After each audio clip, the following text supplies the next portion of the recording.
जय माता दी। Welcome to my YouTube channel maths Guru Jasveer, myself Jasveer Singh. तो आज हम नेक्स्ट 1.1 एक्सरसाइज जो क्लास 10th की हम कर रहे थे, चैप्टर फर्स्ट की। तो हमने 3 क्वेश्चन कर लिए थे, आज 4th क्वेश्चन करेंगे। तो 4th क्वेश्चन है given that HCF 306 and 657 is equal to 9। HCF given दिया हुआ है आपको दोनों नंबर का 306 657 का 9 दिया हुआ है। और find the LCM of 306 and 657। तो इसके लिए हम क्या करेंगे, जब भी हमें ये फाइंड करना है using the relation formula between LCM and HCF, तो आप लिख सकते हो using LCM multiplied by HCF या LCM of two numbers A and B. मान लो ए और बी हमारे दो नंबर हैं, multiplied by HCF of two number, then a and b is equal to a multiplied by b. So first number is a and second number is b. So a is 306 and b is 657. Now put the values 306 and 657. Okay, तो LCM हमने find करना है। तो LCM हमने क्या करना है, find करना है। LCM ऑफ किसका 306 एंड 657 मल्टीप्लाइड बाय HCF। चलो पहले लिख लो, HCF of 306 657 is equal to A था 306 मल्टीप्लाइड बाय 657। तो दिस इंप्लाई एलसीएम हमने फाइंड करना है मल्टीप्लाइड बाय एचसीएफ हमें गिवन था, कितना था 9 इज इक्वल टू 306 इनटू 657। तो this imply LCM 306 into 657 is equal to 306 multiplied by 657 divided by 9। तो 9 से हम क्या करेंगे, डिवाइड कर लेंगे। तो 9 से डिवाइड करें, 9 1 या 9, तो 9 3 या 27, 3 बचा 36, 9 4 या 36। तो आप 34 से इसे मल्टीप्लाई कर दो आप। तो 34 से मल्टीप्लाई करेंगे तो 657 इंटू 34 28 20 और 30 सॉरी 22 एंड 24 26 21 15 2 17 18 1 19 8 3 13 1 11 1 12 2। तो ये आ जाएगा 2 2 3 3 8। तो ये आपका एलसीएम हो जाएगा। तो इसे आप नोट कर सकते हो। ओके, तो नेक्स्ट हम क्वेश्चन देखेंगे, क्वेश्चन नंबर 5। आप इसे पॉज करके या स्क्रीनशॉट लेके इसे नोट कर सकते हो।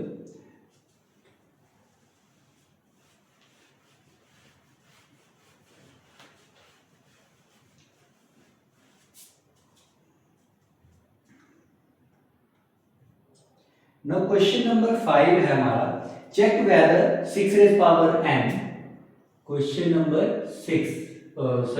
5, check whether 6 raised power n can end with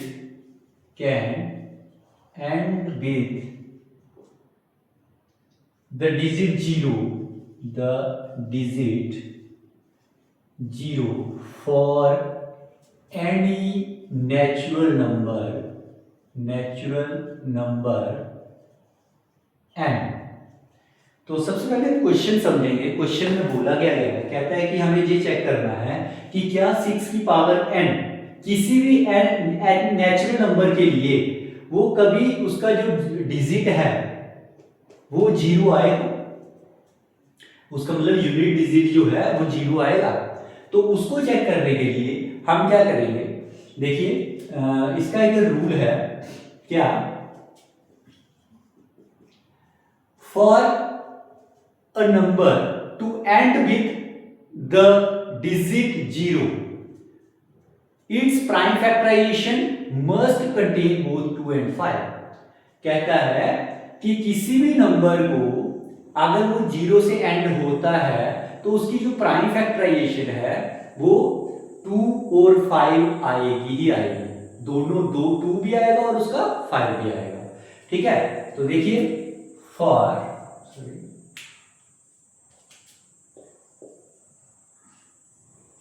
for a number ends with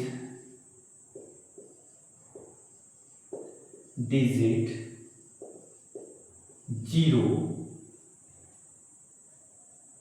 for any natural number, for a number ends with 0, it must contain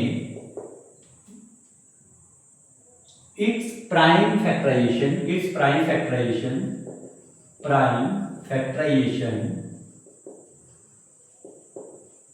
must contain both 2 and 5. Okay, कोई भी number अगर वो 0 से and होता है, मतलब unit place उसका 0 आता है, तो उसकी अगर हम प्राइम फैक्टराइजेशन करेंगे उसमें 2 और 5 दोनों ही उसकी में प्राइम फैक्टराइजेशन में आएंगे।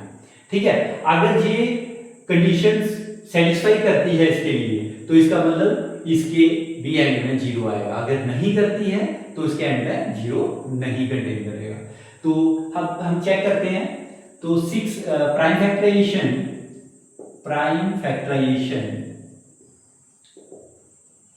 Factorisation of 6 is equal to 6 की प्राइम फैक्टराइजेशन क्या होती है? 2 and 3, 2 into 3 6 होता है। ओके, तो therefore 6 raised power n is equal to 2 multiplied by 3 raised power n is equal to 2 raised power n multiplied by 3 raised power n। तो 6 की prime factorisation में एक तो 2 प्राइम नंबर आया, दूसरा 3 प्राइम नंबर आया, तो इसमें 5 कहीं भी कंटेन नहीं कर रहा या 5 कहीं भी नहीं आ रहा है। ओके, तो जब 5 नहीं आ रहा तो इसका मतलब ये हुआ कि ये कभी भी 0 किसी भी नेचुरल नंबर n के लिए, चाहे आप n 1 कर लो, 2 कर लो, 3 कर लो, जितनी मर्जी पावर कर लो, ये कभी भी 0 से एंड नहीं होगा। ठीक है, तो the prime factorisation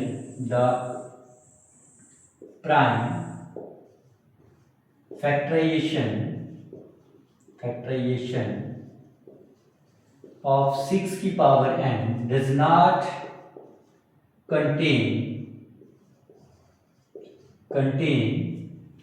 prime factor 5,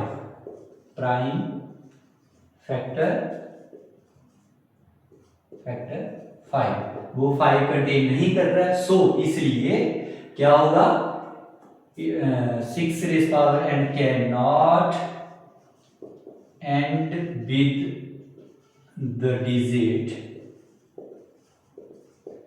0 for any natural number n।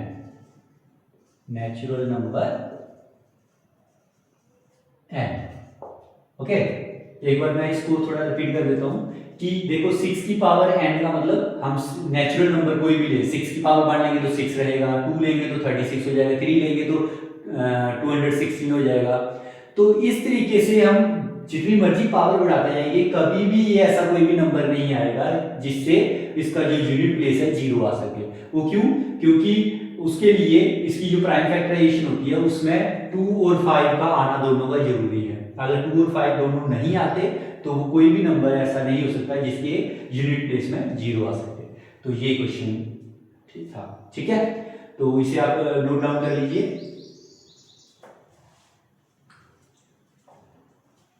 अभी नेक्स्ट क्वेश्चन की तरफ बढ़ते हैं।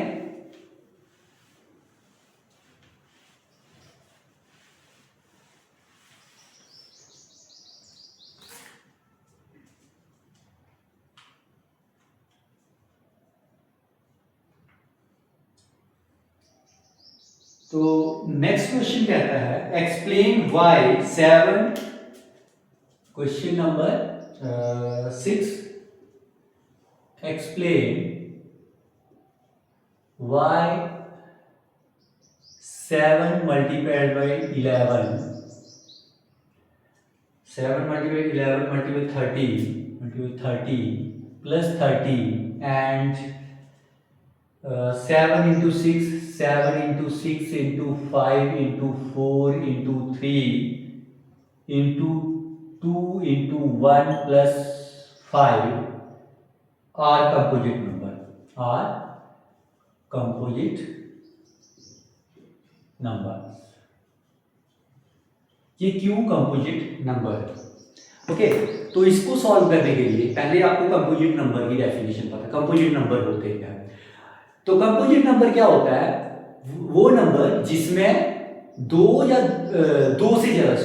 से ज्यादा फैक्टर हो, दो से ज्यादा फैक्टर हो, ठीक है, वो नंबर जो होते हैं वो कंपोजिट नंबर होते हैं। तो इसके लिए हम इसको पहले सॉल्व करने से पहले इसकी डेफिनेशन ही लिख देते हैं। ओके, तो ए कंपोजिट नंबर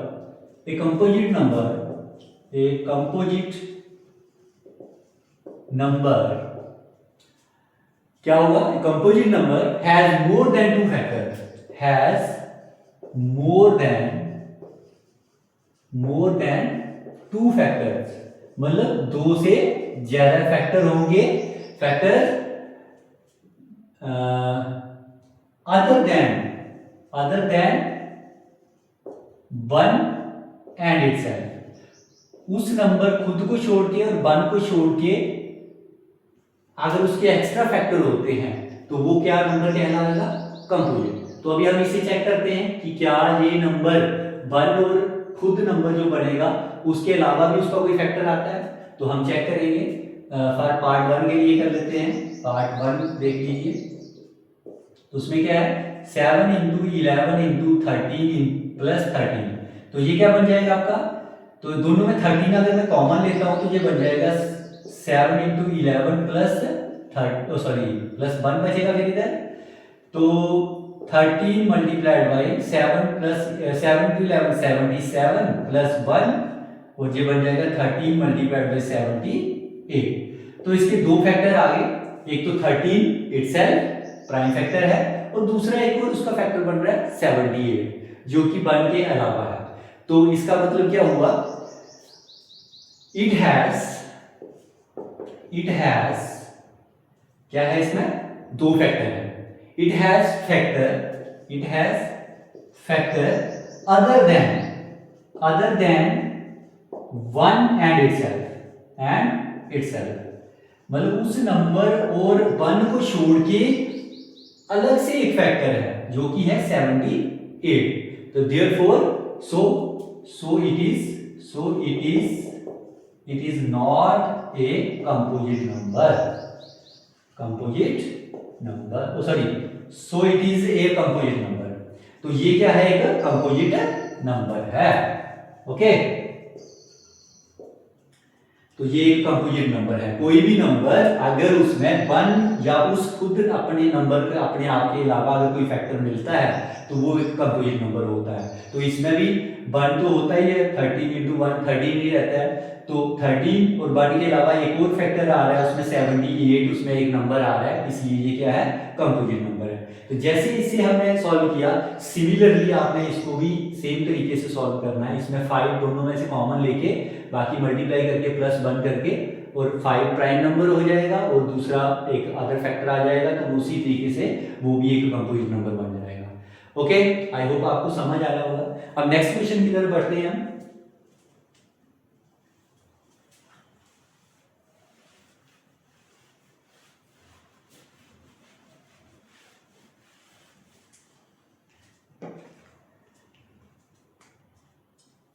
इसमें लास्ट क्वेश्चन है, there is a circular path around a sports field, Sonia takes 18 minutes to drive 1 round of the field while Ravi takes 12 minutes for the same.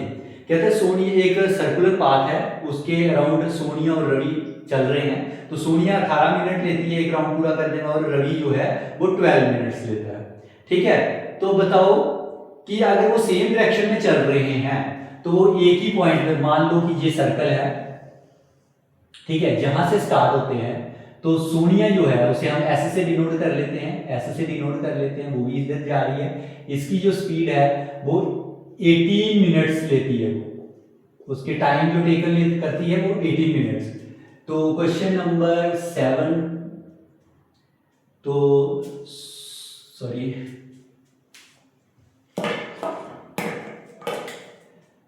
Sonia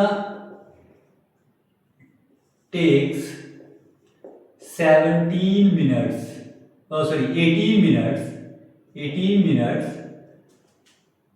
to complete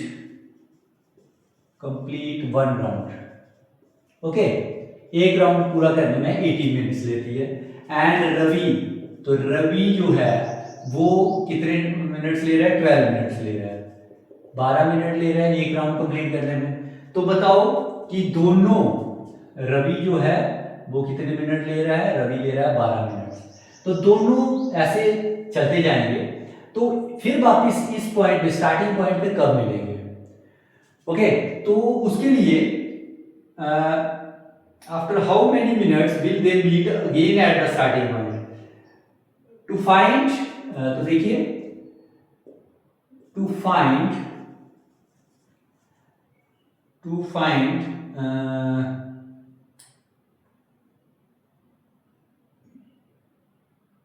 the time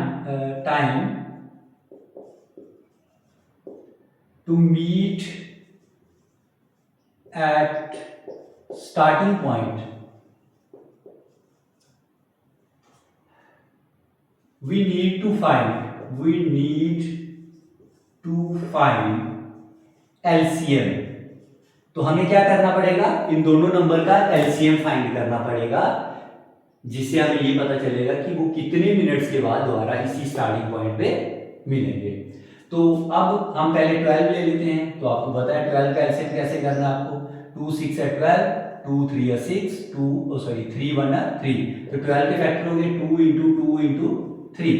अब दूसरा है 18, तो 18 का कर लो. इसमें 2 9 है, 3 3 है, 3 1 है. ओके, तो 18 के फैक्टर आ गए 2 × 3 × 3. तो अगर मैं इसको देखूं तो 2 की पावर 2 × 3 आ रहा है. इसको देखें तो 2 × 3 की पावर 2 आ रहा है. तो एलसीएम ऑफ 12 एंड 18, 12 और 18 का एलसीएम क्या होगा? तो हम क्या करते हैं, हाईएस्ट पावर लेते हैं. तो हाईएस्ट पावर 2 की पावर 2 है. और ऐसे ही हाईएस्ट पावर अब 3 की, दोनों में 3 है तो 3 की हाईएस्ट पावर 2 है, तो 3 की पावर 2. तो 2 2 4, 3 3 9, तो 9 4 36 मिनट्स. तो वो कब मीट करेंगे? दोबारा से 36 मिनट्स के बाद. Okay, thank you. अगला चैप्टर हम अगली एक्सरसाइज नेक्स्ट वीडियो में लेके आएंगे. तब के लिए थैंक यू.